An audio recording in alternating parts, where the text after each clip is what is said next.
सम्राट अशोक और मगध एक दूसरे के पर्याय हैं। महान अशोक ने भारतीय क्षेत्रों का विस्तार ही नहीं बल्कि बौद्ध धर्म के माध्यम से विश्व शांति का संदेश भी प्रचारित किया। सारनाथ के अशोक स्तंभ को राष्ट्रीय प्रतीक के तौर पर देश ने अपनाया है। इसलिए सम्राट अशोक इतिहास के पन्नों में दर्ज सिर्फ एक राजा नहीं, राष्ट्र नायक भी हैं। आज से लगभग 2200 साल पहले जब शस्त्र बल ही साम्राज्य का आधार माना जाता था, उस समय अशोक जैसे भारतीय शासक ने दिलों को जीतने का सपना देखा। उन्होंने प्रजा के हित और नैतिक आचरणों को अपनी शासन पद्धति का आधार बनाया। अपना विस्तार युद्ध के माध्यम से नहीं, धम्म के माध्यम से, धर्म के माध्यम से करना शुरू किया। तो ये बहुत बड़ी चीज है, वो आज के समय में सीखना चाहिए। यह बात जान लीजिए, इस पूरे मुल्क में ही नहीं, मुल्क के बाहर भी सम्राट अशोक की जो हैसियत है वो दुनिया में जितने भी सम्राट हुए हों, एम्परर हुए हों, सब में उनका स्थान शीर्ष स्थान पर है।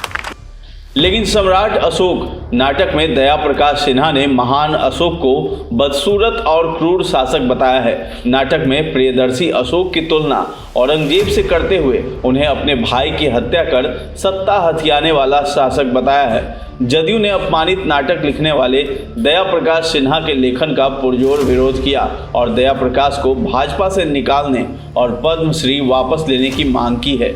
जदयू के राष्ट्रीय अध्यक्ष सह सांसद राजीव रंजन सिंह उर्फ ललन सिंह जी ने कहा है कि प्रियदर्शी सम्राट अशोक मौर्य बृहत अखंड भारत के निर्माता थे। उनके बारे में अपमानजनक शब्दों का इस्तेमाल असहनीय है, अक्षम्य है।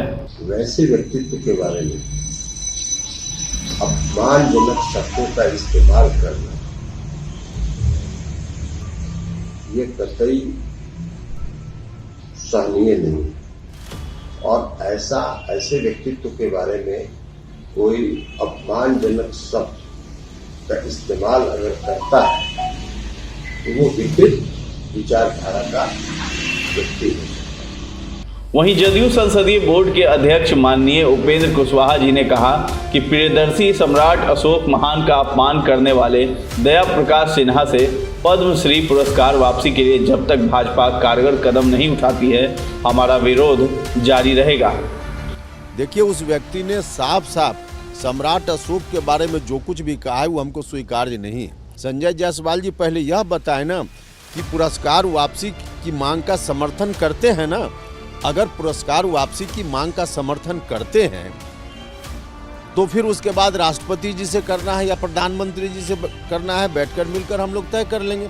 लेकिन जब तक पुरस्कार वापसी की मांग का समर्थन नहीं करेंगे तब तक हमारा विरोध इस विषय पर जारी रहेगा।